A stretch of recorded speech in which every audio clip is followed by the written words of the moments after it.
Hello and welcome to the Garion Tabletop. I am Garion Reaver and this is a Far Waste devlog. Today I'll be showing you the first class, the Soldier. The Soldier is the simplest class to get to grips with, focusing on gun combat, but you get some nice customizations. Before we go on to that though, let's quickly go through some stuff common to all classes.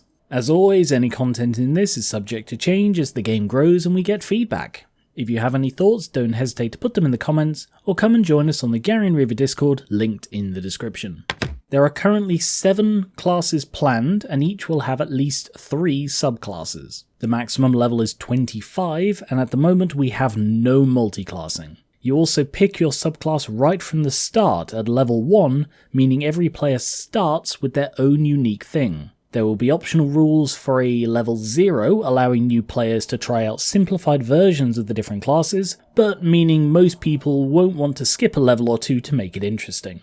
Because subclasses all start at level 1, class identity is, I guess, more thematic than role-based. That is to say, each subclass likely plays a different role in the party and share overall theme and a few common features across the class. Each class also has 12 honing. I've talked about these before. These are chances to increase a stat, a skill, gain a new feature, gain cybernetical mutation slots, etc. These are every other level, starting at level 2, going up to level 24.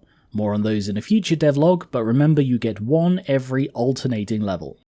Guns are commonplace in the post-poc, having been heavily distributed in the uneasy political climate that led to the apocalypse. While every class uses them, only the Soldier is the true master of ranged weapons. The 3 subclasses are the Bastion, the Commander, and the Lancer, and each takes a very different role that utilizes their guns. I won't be giving a full showcase of the subclasses in this devlog because they really require a whole video each. That's something for later.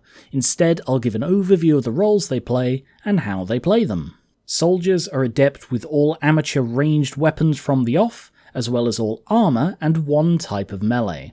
They'll start with a 2-handed gun, a 1-handed gun, and a melee weapon. Like any good shooter, weapon variety is helpful, and the Soldier can fill any gap in the gun line. Right from level 1, all soldiers get modding, the ability to spend time with equipment to modify some aspect of its function. There are a range of different mods you can have, and while you only get a couple to begin with, you get more as you level up. These can be used on your own weapons or on your allies, and do stuff like reduce recoil, increase mag size, increase number of shots, quick reload, etc. This is why I wanted to do the combat showcase first, so all of that has some context. If you haven't already, check out the combat showcase in Devlog 11. To be a little more specific about how this works, you have a set number of mods that you can add to or remove from weapons. You can have multiple of the same kind, like you could choose to have 2 stabilizers, so you could reduce the recoil of 2 different weapons. You're limited to the specific mods in the specific quantity that you pick.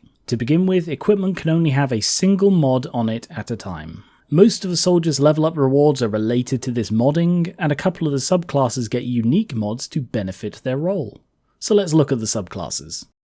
Do you want to wade into oncoming fire, drawing the damage away from your squishier companions? Do you want to stand as a turret in a sea of destruction, pouring out shots and withstanding what comes back at you? The Bastion Soldier is a pure tank that gets the ability to ignore some rending each turn as its initial bonus. We're still rejigging rending numbers after the combat test, but this feature will make the Bastion much more survivable even in the face of mass fire. As they level up, they get more pinning shots, used to stop enemies from moving, and unique armor mods that boost protection. Again, they can use these on themselves or others, so a Bastion in your party can greatly improve survivability. From the mid-levels on, they can big themselves up to draw enemy fire, and put 2 mods on each piece of equipment. In the later levels they get special protection against critical hits, and their big level 25 feature is a unique armor mod that gives massive protection for limited times against rending. They're designed to wander out of cover, survive the hits they take, and mess up enemy plans. They are primarily tanks, taking the hits so their friends don't have to, and obviously work best in heavy armor. If tanking hits isn't your thing, what about the opposite? dishing out precision strikes and breaching armor, the Lancer Soldier is an excellent damage dealer. Their starting feature allows them to split their fire within a single attack, something unique to the Lancer. When making multiple shots in one attack, they can switch target after the first to another creature nearby. Leveling up, they can assess targets to see what damage types work, and get unique rending mods. Again, still working out the numbers, but the bottom line is that the Lancer excels against armoured opponents. At about mid-level, they can split their shots over more targets, favouring rapid-fire weapons, and like the Bastion, can put a second mod on a single weapon. Later on, they get a powerful double tap, all but eliminating recoil in burst fire. Their final feature is a unique weapon mod that can allow any weapon to ignore shields for a limited time. Virtually nothing can stand against an armor-piercing weapon that ignores shields. A very, very aggressive subclass, the Lancer gets no innate boosts to survivability. That said, they are probably the most dedicated gun-wielding killers in the game. Bastions and Lancers, not the most complex subclasses, but they are good at what they do. Compared to the others, the Commander Soldier is a bit of a departure. If you want to assist your companions guiding their actions and calling out tactics, but still able to hold your own in a fight, look no further than the Commander.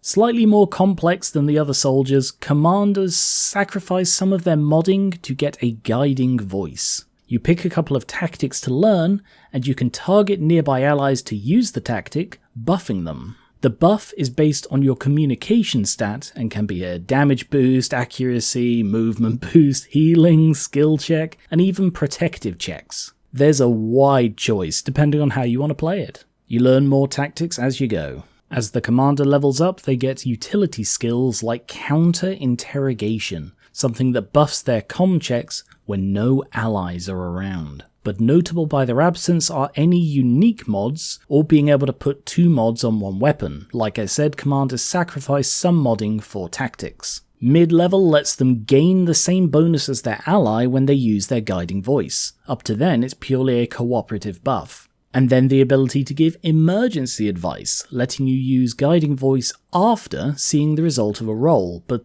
that's more limited in its use. Late-level commanders can draw on their experience to improve their own skill checks in survival situations, are able to communicate their guiding voice silently if need be, and their final feature causes guiding voice to target all allies nearby instead of just one. The most overt team player soldier is designed in such a way that it can be more like a spotter or a moral guide rather than necessarily a leader. The commander is the only soldier to require a decent stat in something unrelated to normal combat, but I'd say it more than makes up for the detour. Overall, they are 3 very different takes on a gun-wielding soldier. I also have the beginnings of a 4th subclass based around sneaky sniping, but I don't know if it'll be in the initial release. Soldiers aren't a very complex class, they're definitely the least complex of the 7 current ones, but the variety of choices allows some very creative or experimental gameplay. There are also very few limits on usage of their features. They can use them basically every turn if they want. This is because they're mostly buffs to ordinary mechanics or accounted for in the movement cost of the action. And that is it for the soldier class. Let me know your thoughts on it. The next class I'll cover will be the chemist, but let me know if any soldier subclass grabbed you so much that you want a full showcase video on it. If you like the sound of anything I've talked about here, come and give us a hand. We're working on this with the help of the people over on the Garion Reaver Discord, which is linked in the description. Come and share your thoughts or just drop in and show your support. We'd also appreciate if you shared this round to anyone you know who might be interested. Thank you very much for watching, subscribe for more Far Waste devlogs or for board games, card games, miniatures, and TTRPGs like this. And I will catch you later.